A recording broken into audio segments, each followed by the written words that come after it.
Assalamualaikum warahmatullahi wabarakatuh.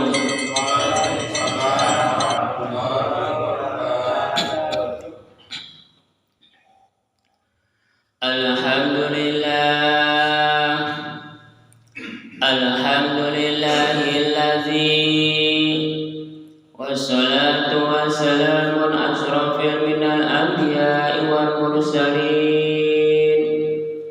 wal awliya'i wassada'i wassalihin.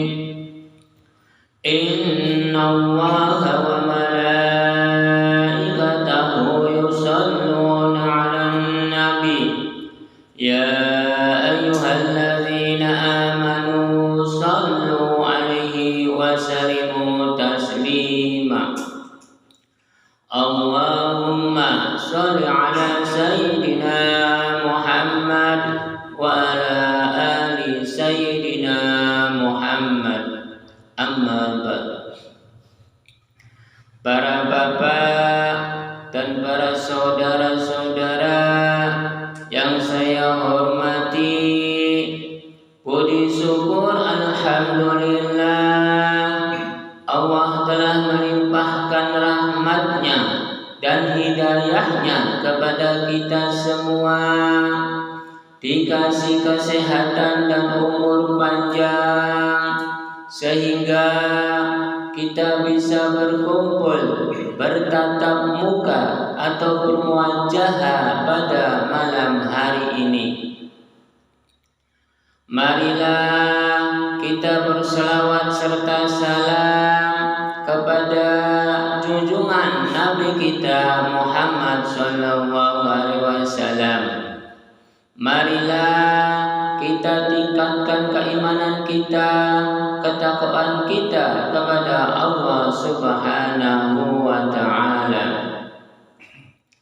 Marilah kita bersama-sama belajar pengaosan pada malam hari ini.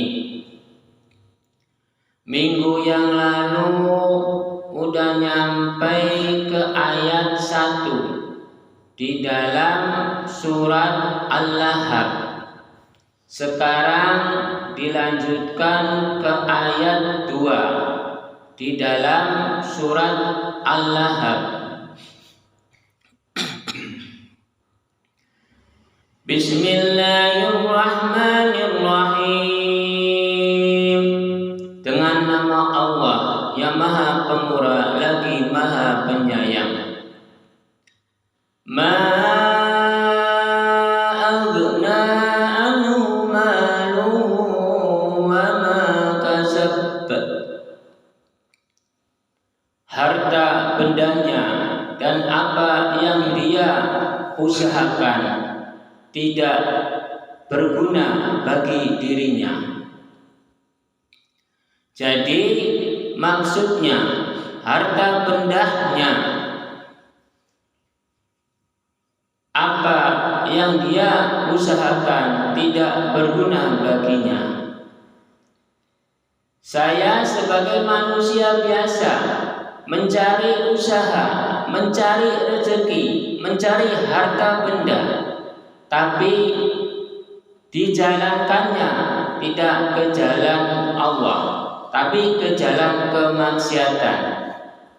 Jadi harta benda itu tidak ada gunanya bagi manusia itu untuk bekal besok di hari nanti. Jadi kalau manusianya menjalankannya, mencari rezeki, lalu mendapatkan rezeki, harta bendanya disalurkan untuk ke jalan Allah, itu berarti entar ada gunanya, entar di hari esok nanti di alam akhirat atau alam kelanggengan. Karena yang bisa menolong harta benda itu yang dijalankannya untuk jalan ke Allah. Kalau yang kemaksiatan itu tidak ada gunanya. Jadi carilah harta sebanyak mungkin. Carilah harta usaha itu sebanyak mungkin. tapi harus dijalankannya ke jalan Allah, di jalan kebenaran, kebaikan dan kebijakan. Jangan disalurkannya ke jalan kemaksiatan. Itu tidak ada gunanya. Karena hidup saya ini bukan di alam dunia saja, tapi nanti di alam kubur atau alam akhirat atau alam kelanggengan.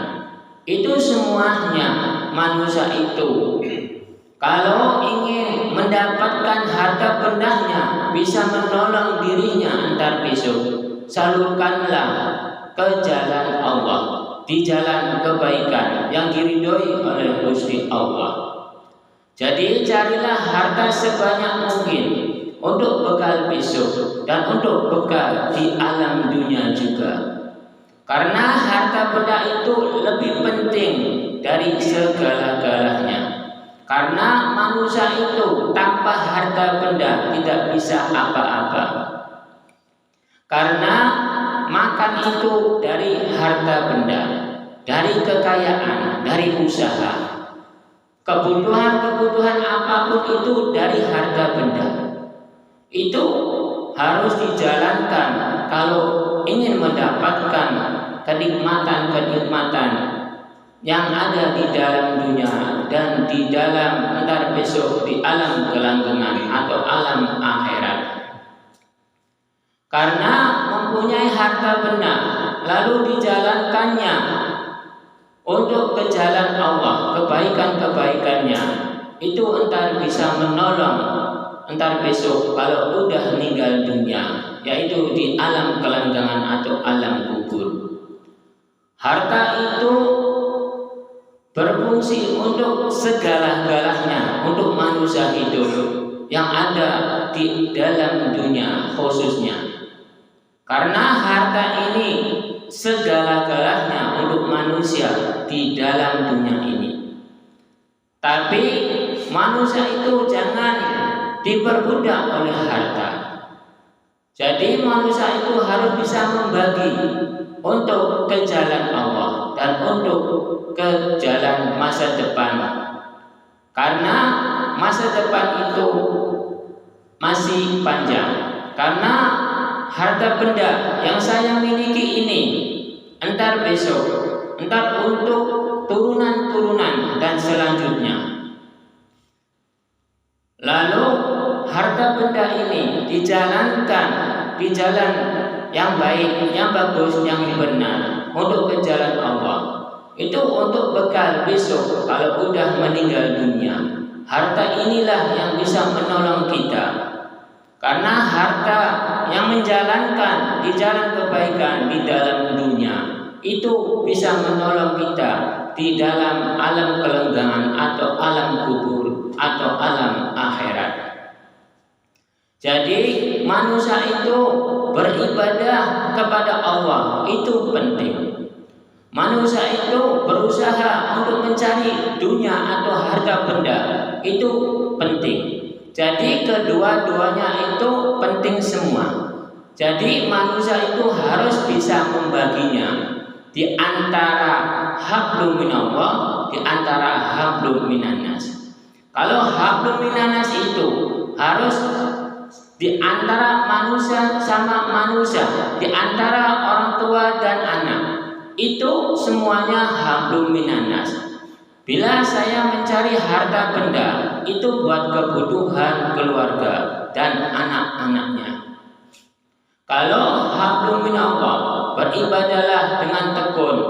Karena beribadah itu hukumnya wajib bagi manusia.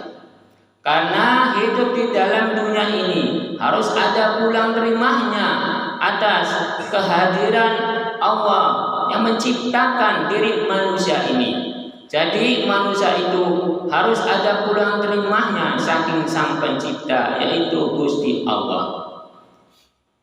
Lalu manusia itu juga harus mencari harta sebanyak mungkin untuk turunan-turunan yang akan datang kemudian hari. Karena kedua-duanya itu penting semua, hablum minallah dan hablum minannas. Kalau hablum minallah, ibadah untuk Allah. Kalau hablum minanas, ibadah di antara manusia sama manusia atau keluarga. Keluarga itu anak, istri dan turunan-turunan. Itu manusia.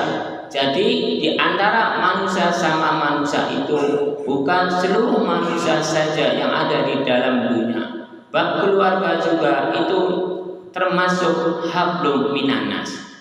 Jadi kita harus menjalankannya kedua-duanya ini dengan keseimbangan supaya hidupnya tentram dan damai di dalam perjalanannya kemudian hari.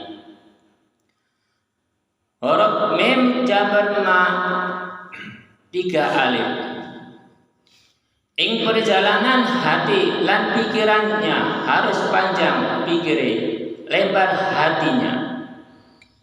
Jadi maksudnya mim jabar ma 3 alif. Ing perjalanan hati lan pikirannya harus panjang pikire, lebar hatinya. Yaitu Kanjeng Nabi Muhammad SAW itu udah menjalankannya semua dengan perhitungan-perhitungan ing perjalanannya. Karena selalu menghitung ing perjalanannya kayak Nabi Muhammad SAW itu dengan hati dan pikirannya dan laku lampahnya ing perjalanannya, panjang lebar fikirnya. Karena panjang lebar pikirannya itu termasuk kalau di bahasa Indonesia yaitu introspeksi diri. Harus ke dirinya dulu sebelum melangkah, lalu ke orang lain. Itu yang dijalankan oleh Nabi Muhammad SAW. Itu dirinya dulu yang dibuat contohkan ing perjalanannya. Di dalam huruf mim jabar ma 3 alif, ing perjalanan hati lan pikirannya harus panjang pikire, lebar hatinya, yaitu Kanjeng Nabi Muhammad SAW selalu menggunakannya dengan hati lapang, pikiran yang lebar. Jadi ing dalam hatinya, ing dalam pikirannya, introspeksi diri itu terus diucapkan, terus dijalankan setiap laku lampahnya. Lalu kayak Nabi Muhammad SAW menjadi atasan seluruh nabi-nabi yang ada di dalam dunia. Karena keunggulan kayak Nabi Muhammad SAW yaitu kesabarannya. Seluruh nabi, seluruh utusan-utusan Allah tidak ada yang mampu diuji dengan kesabarannya. Nabi Muhammad SAW mampu melalui ujian-ujian yang diuji oleh Gusti Allah melalui iblis yang menggodanya.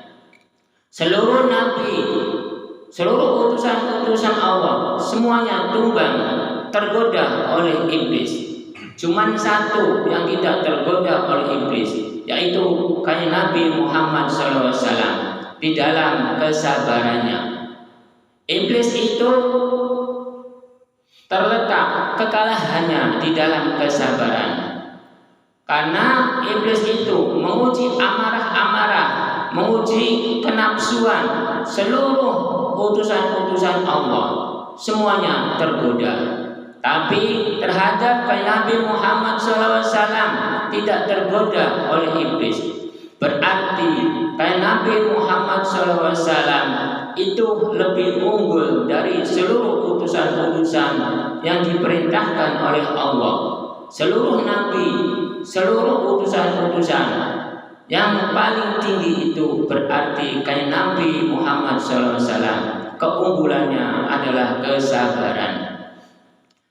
Alif jabar a ing atase Gusti. Ing atase Gusti ini kain Nabi Muhammad SAW sebagai atasan seluruh utusan-utusan para nabi, termasuk Nabi Adam alaihi salam itu sebagai yang pertama diciptakan oleh Gusti Allah, tapi yang menjadi atasan di dalam dunia ini kanjeng Nabi Muhammad SAW. Karena kanjeng Nabi Muhammad SAW telah diuji oleh Gusti Allah, telah lulus menjalankan ujian-ujiannya. Karena kanjeng Nabi Muhammad SAW di dalam kesabarannya telah menjadi nabi yang paling sabar di antara nabi-nabi yang lain. Kanjeng Nabi Adam alaihi salam termasuk nabi yang paling dimuliakan oleh Gusti Allah. Tapi tentang kesempurnaan badannya, tentang kesempurnaan ciptaannya, Gusti Allah memuliakan kanjeng Nabi Adam alaihi salam tentang jasmaninya. Ciptaan-ciptaan yang paling sempurna itu adalah kanjeng Nabi Adam alaihi salam. Tapi tentang perilaku, tingkah laku yang paling unggul itu adalah kanjeng Nabi Muhammad SAW. Jadi kanjeng Nabi Adam alaihi salam dimuliakan oleh Allah.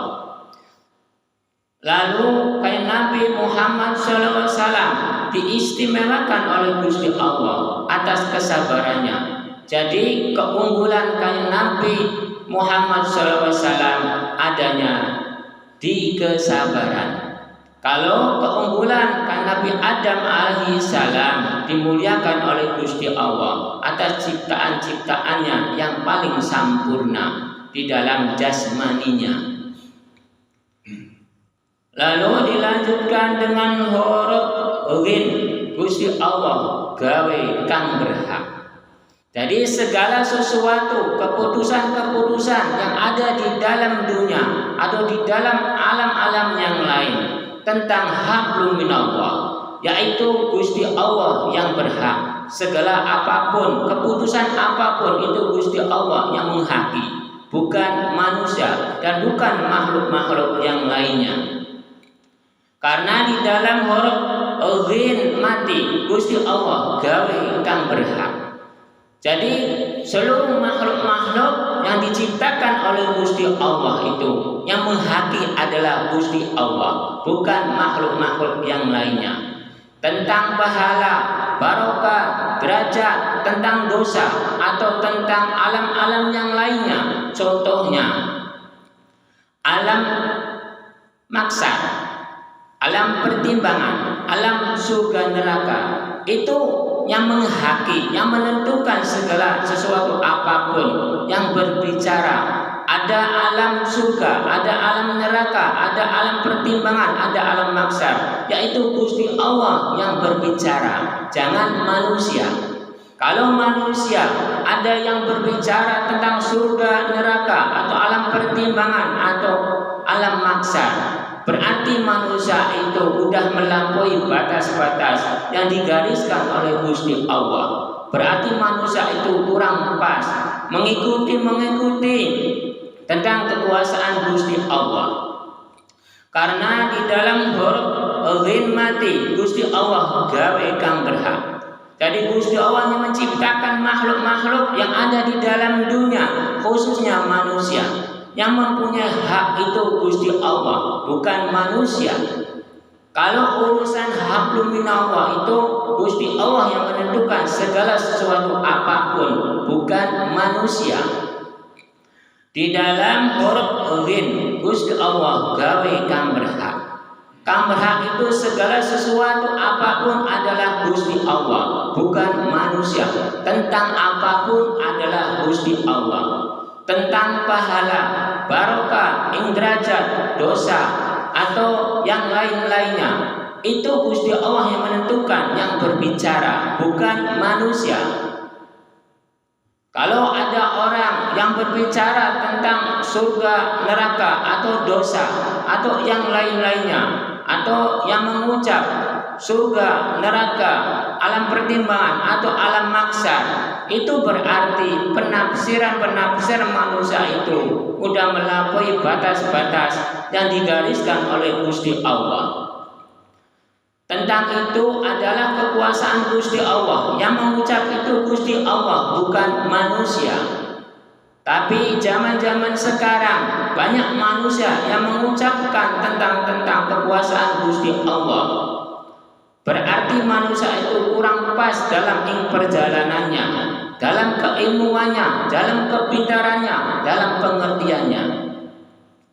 Karena ilmu dan pangerti itu harus dijaga. Ilmu itu harus dijaga dengan yang baik. Pangerti itu tingkah laku, perilaku, diri manusia itu harus dijaga perjalanannya, tingkah lakunya. Karena tingkah laku itu manusia harus berurusannya dengan hablum minan nas. Kalau hablum minallah itu urusan Gusti Allah. Kalau tentang ilmu manusia itu urusannya dengan hablum minan nas. Jangan dengan ilmu-ilmu yang digaris-gariskan oleh Gusti Allah. Tentang ilmu gaib yang ada 4 macam di dalam dunia ini dan juga di dalam alam gaib. Contohnya jodoh, rezeki, laipati itu kekuasaan Gusti Allah. Tentang yang lainnya barokah, pahala, dosa, dan faidah sedekah jariah yang lainnya itu yang menentukan Gusti Allah, bukan manusia. Kalau alam maksar, alam pertimbangan, alam surga neraka itu Gusti Allah yang menentukan, yang berbicara, jangan manusia. Tapi sekarang banyak manusia-manusia yang bisa mengetahui tentang alam maksar, alam pertimbangan, alam surga neraka, dan juga pahala-pahala yang lainnya. Manusia itu banyak yang mengetahui. Karena manusia itu telah ujub, telah sombong, telah melampaui batas-batas yang digariskan oleh Gusti Allah. Karena manusia itu telah melampaui batas-batas yang tidak diridhoi oleh Gusti Allah. Manusia itu kalau tentang berbicara tentang barokah, pahala, faidah, dan yang lain-lainnya, tentang dosa, itu kekuasaan Gusti Allah, bukan manusia. Lalu tentang alam pertimbangan, alam maksar, alam surga neraka, itu kekuasaan Gusti Allah. Manusia itu jangan mengucap tentang itu. Karena keempat alam itu belum dibuka semenjak Nabi Adam alaihissalam keluar dari surga, lalu ditutup kembali oleh Gusti Allah. Sampai sekarang belum dibukakan keempat alam itu oleh Gusti Allah. Jadi janganlah manusia itu berbicara tentang surga, neraka, alam pertimbangan, alam maksar, itu kekuasaan Gusti Allah. Lalu tentang barokah, pahala, derajat, lalu dosa, itu kehendak Gusti Allah yang menentukan, bukan manusia. Manusia itu jangan menilai tentang hablum minallah. Hablum minallah itu Gusti Allah yang menilai, bukan manusia. Lalu dilanjutkan dengan huruf nun mati.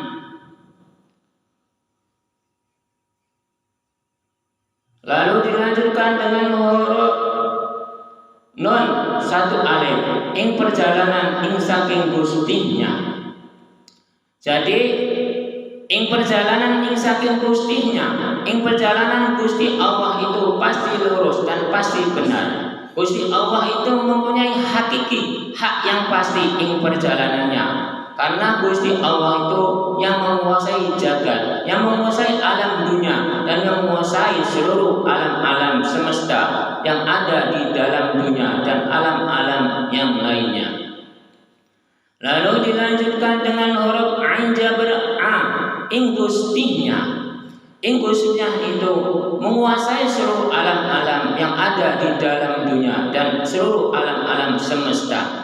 Jadi manusia itu harus ingat ing gustihnya, bahwa saya diciptakan oleh Gusti Allah. Jadi ingatlah kepada Allah. Lalu dilanjutkan dengan huruf nun mati. Gusti Allah gawe petunjuk.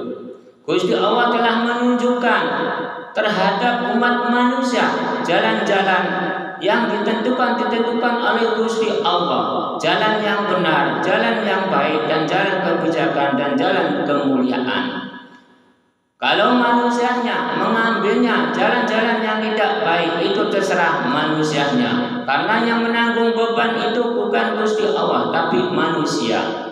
Gusti Allah telah gawe petunjuk terhadap umat manusia, karena umat manusia itu ada dua unsur semua, ada yang baik, ada yang tidak baik. Jadi manusia itu harus mematuhi alur-alur yang dianjurkan oleh Gusti Allah. Jadi manusia itu harus menjalankannya, kebaikan, kebenaran, dan kemuliaan. Karena di dalam kebenaran dan kemuliaan dan kebaikan itu buat untuk dirinya sendiri, karena Allah telah menunjukkan bahwa ini benar.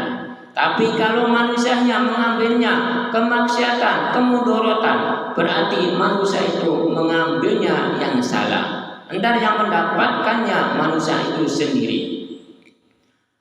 Hakasihu maknanya nyata. Gusti Allah telah menyatakan tentang itu, mana yang benar, mana yang salah. Tergantung manusianya memilihnya yang mana. Karena segala sesuatu beban manusia itu yang melakukannya. Kalau melakukannya baik, entah mendapatkan faedahnya yang baik, atau barokah yang baik, atau pahalanya yang baik. Kalau manusianya menjalankannya tidak baik, entah mendapatkan siksa yang pedih entar di alam kubur. Karena segala sesuatu perbuatan-perbuatan manusia itu adanya di dalam dunia, bukan di dalam alam maksar, alam pertimbangan atau alam surga neraka. Segala-galanya itu kuncinya ada di dalam dunia. Kalau di dalam dunianya memperjalankannya kebaikan, kebenaran, dan kemuliaan, antar manusia itu mendapatkannya nikmat kubur. Kalau manusianya menjalankannya keburukan, kemudorotan, kesalahan, dan kejahatan yang dilakukan di dalam dunia, antar manusia itu mendapatkan siksa kubur. Jadi kunci segala sesuatu manusia itu adanya di dalam dunia. Karena sudah dinyatakan hakasihu itu nyata. Gusti Allah telah menyatakan kunci manusia itu adanya di dalam dunia. Lalu dilanjutkan dengan huruf mim jabar ma, satu alif, ing perjalanan Muhammad. Ing perjalanan Muhammad itu semuanya telah ditujukan terhadap umat manusia seluruh alam dunia itu. Kanjeng Nabi Muhammad SAW yang paling tertinggi telah diuji oleh Gusti Allah. Lalu kanjeng Nabi Muhammad SAW diunggulkan oleh Gusti Allah atas kesabarannya. Karena kanjeng Nabi Muhammad SAW kesabaran, kejujuran, dan yang lain-lainnya itu telah dijalankan semua oleh kanjeng Nabi Muhammad SAW. Jadi semua perjalanan Nabi Muhammad SAW semuanya baik. Karena Nabi Muhammad SAW beda dengan kita semua. Kalau Nabi Muhammad SAW 90% itu di dalam kebenaran ing perjalanannya. Tapi kalau kita semua itu jauh dari Nabi Muhammad SAW, kebalikannya. Kalau manusia zaman sekarang kebanyakannya kemudorotan atau kejelekan atau kesalahan yang sering dilakukan oleh manusia. Tapi kalau Nabi Muhammad SAW yang sering dilakukannya adalah kemuliaan dan kebaikan dan kebenaran. Lalu dilanjutkan dengan huruf lam fasilu, maknanya lurus. Gusti Allah telah meluruskan terhadap seluruh makhluk-makhluk yang diciptakan oleh Gusti Allah. Karena Gusti Allah menciptakan makhluk-makhluk yang ada di dalam dunia ini, semuanya butuh proses semua, butuh perjalanan semua. Membenarkan orang juga butuh perjalanan. Tidak selalu manusia itu benar, tidak selalu manusia itu salah. Jadi manusia itu kadang lurus, manusia itu kadang tidak lurus. Jadi manusia itu semuanya dua unsur semua. Jadi manusia itu kalau udah menjadi pilihan-pilihan Gusti Allah, itu 90%-nya lurus. Tapi kalau kita semua ini masih jauh, karena manusia-manusia zaman sekarang itu lebih yang digunakan itu kurang baik, kurang benar, dan kurang mulia. Kalau Nabi itu 90%, kalau manusia biasa itu cuma 30% kebaikannya, atau kemuliaannya, atau keberjalanannya. Karena dibandingkan dengan nabi-nabi, kalau dibandingkan dengan nabi-nabi itu semuanya utusan-utusan Allah. Pasti nabi-nabi itu baik semua, 90% baik. Tapi kalau manusia kita semua itu 70% di dalam tidak kebaikan, 30-nya di dalam kebaikan. Karena Gusti Allah telah menyatakan di dalam Haqasehu, maknanya nyata. Jadi Gusti Allah telah menyatakan di dalam kitab-kitab lainnya. Ada kitab Jabur, ada kitab Taurat, ada kitab Injil, ada kitab Al-Quran. Semuanya Gusti Allah menyatakan bahwa utusan-utusan Gusti Allah itu dipastikan di dalam kelurusan. Karena di dalam kebaikannya adanya 90%, kejelekannya 10%. Seluruh kitab-kitab yang dibawa oleh nabi-nabi itu semuanya lurus dan benar. Lalu dilanjutkan dengan huruf wawu jabarwah, maknanya lingkungan. Lingkungan manusia, lingkungan nabi itu berbeda-beda. Derajatnya, perjalanannya semuanya berbeda-beda. Kalau lingkungan nabi yang dipentingkan yaitu hablum minallah, perjalanannya. Kalau lingkungan manusia kebanyakannya itu hablum minanas yang diutamakannya. Jadi manusia-manusia itu beda dengan nabi. Kalau nabi yang diutamakannya hablum minallah. Kalau manusia biasa itu yang dipentingkannya itu hablum minanas. Hablum minanas itu kalau manusianya mencari rezeki, berusaha, itu di antara manusia sama manusia untuk mendapatkan rezekinya. Karena manusia dengan manusia itu mendapatkan rezeki. Tapi kalau manusia itu untuk menjerumuskan, untuk menekuni hablum minallah belum mampu. Karena manusia itu masih tergoda oleh bab duniawi. Tapi kalau nabi-nabi yang terdahulu itu menjerumuskannya atau menekuninya, yaitu ke hablum minallah. Tapi kalau manusia-manusia biasa menjerumuskannya, menekuninya, itu harta benda atau hablum minanas. Karena mendapatkan harta benda itu harus hablum minanas. Lalu dilanjutkan dengan huruf mim jabar ma, satu alif. Perjalanan Muhammad. Perjalanan kan Nabi Muhammad SAW itu sangat berat, sangat percobaannya berat. Karena di dalam perjalanannya seluruh kaumnya selalu digoda, selalu dihancurkan oleh kaum-kaum kafir. Contohnya Abu Lahab itu memusuhi kanjeng Nabi Muhammad SAW. Padahal Abu Lahab itu saudaranya atau kerabatnya, selalu musuhi kanjeng Nabi Muhammad SAW.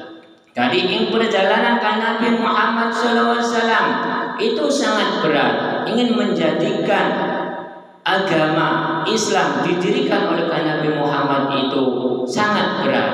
Karena cobaan-cobaan selalu silih berganti. Karena Abu Lahab dan seluruh umat Quraisy atau seluruh orang-orang kafir memusuhi kan Nabi Muhammad SAW. Pamannya aja memusuhi, apalagi orang lain. Jadi seluruh orang-orang Quraisy atau seluruh orang-orang kafir memusuhi kan Nabi Muhammad SAW.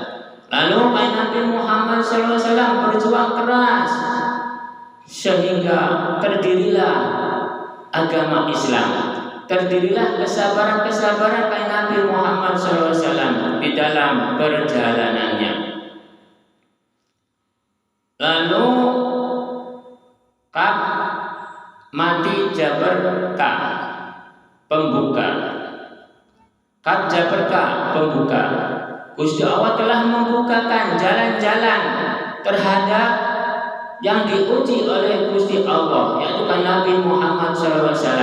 Lalu Gusti Allah telah membukakan jalan-jalan untuk keselamatan kan Nabi Muhammad SAW beserta pengikut-pengikutnya. Karena kan Nabi Muhammad SAW selalu dilindungi oleh Gusti Allah, karena tidak ada yang lain. Karena kan Nabi Muhammad SAW telah teruji di dalam kesabaran-kesabarannya. Seluruh nabi-nabi yang lain tidak ada yang mampu diuji dengan kemarahan. Semuanya tidak mampu. Semuanya tergoda oleh kemarahan. Lalu Nabi Muhammad SAW kuat dalam kesabarannya. Jadi Gusti Allah mengunggulkan Nabi Muhammad SAW di dalam kesabarannya. Lalu dilanjutkan dengan huruf sin jabar syah, ing satuhunnya.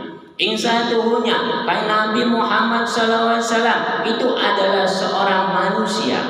Kalau seorang nabi atau seorang rasul itu hanya sekedar pangkat atau julukan atau pemberian pangkat dari Gusti Allah. Aslinya kan Nabi Muhammad SAW yaitu seperti manusia kita semua, sama bentuknya, sama wujudnya, cuman perbedaannya, keilmuannya, ing perjalanannya, ing kesabarannya. Semuanya bentuk manusia itu sama, cuman perbedaannya tingkah laku, perilaku, kesabarannya dan perjalanannya. Lalu dilanjutkan dengan huruf B jabar ba, badan manusianya. Badan manusia itu tergantung manusianya menjalankannya, baik atau buruknya. Karena tingkah laku, perilaku itu tergantung manusianya. Kalau tingkah lakunya baik, ntar badannya baik. Kalau tingkah lakunya jelek, badannya jelek. Itu tergantung tingkah laku, perilaku diri manusianya. Karena badan manusia itu tergantung tingkah laku dan perilakunya. Cukup sekian saja pengawasan malam hari ini. Mudah-mudahan ada barokahnya, ada faedahnya. Bismillahirrahmanirrahim. Allahumma shalli wa sallim ala sayyidina wa habibina wa syafiina wa karimina wa nuhlina Muhammad wa sallim wa rahmatullahi wa barakatuh ala rasulil ajmain. Bismillahirrahmanirrahim. Alhamdulillahi rabbil alamin. Hamdan yafiqu majidan ya rabbana lakal hamdu kama rasul dzalik. Allahumma ighfir lana wa li walidina wa kama rabbayana shaghira wa li jami'il muslimin wal muslimat wal mu'minina wal mu'minat al-ahya'i wal amwat.